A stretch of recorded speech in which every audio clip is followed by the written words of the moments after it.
my goal. Say, I have to become a world champion in bodybuilding. That's how I get into movies.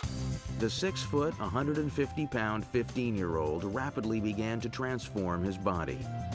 Boom, boom, boom. I was like exploding, kind of. It was going from 150 pounds to 250 pounds within 4 or 5 years. So, of course, some of them say, man, you're taking this too far. I'm really worried about it. This couldn't be healthy. And others were really admiring it.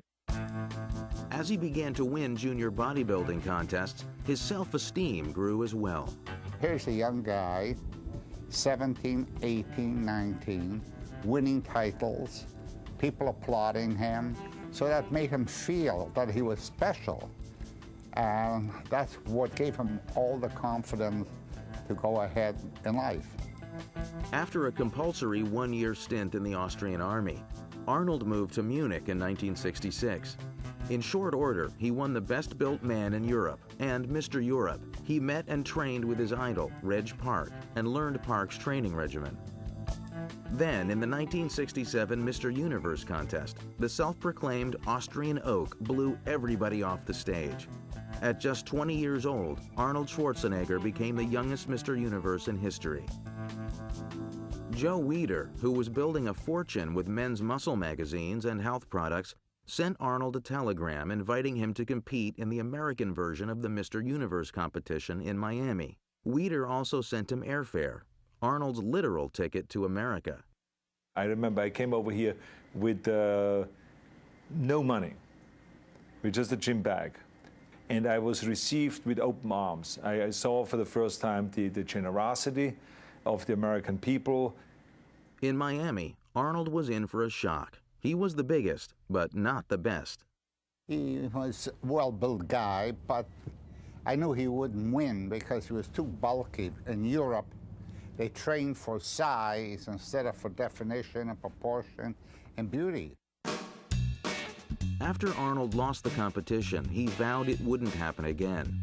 He accepted Joe Weider's offer to help him move to Venice, California, take a small salary from his magazine to write a fitness column, and train at the epicenter of American bodybuilding, Gold's Gym. I met Arnold at the old Gold's Gym. I knew right away this guy's going to the top because he had a focus. You know usually when somebody's going to the top. At Gold's Gym, Arnold's intensity became legendary. He invented new exercises to develop and define individual muscle groups. He worked out with good friend and roommate Franco Columbu, a powerlifter he met in Germany. He studied ballet to hone a posing performance that was second to none.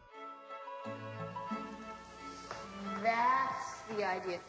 He knew all the great poses, you know, he knew how to smile, and he built his body into, you know, a great muscular symmetry that was just perfected by hours upon hours of work. Arnold was loving all America had to offer. His outrageous physique drew lots of attention, and he dated frequently.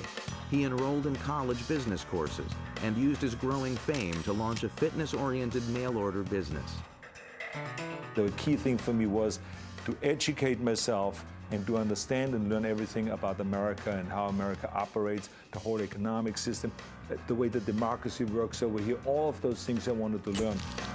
In 1969, just after Arnold turned 22 years old, Joe Weider was asked to recommend a bodybuilder who could act for an upcoming movie called Hercules in New York. Weider told the producer about his protege, Schwarzenegger. And he asked me, well, could he act? I said, are you kidding? The guy was a Shakespearean actor in Vienna. And he believed me. And that's how he got the role.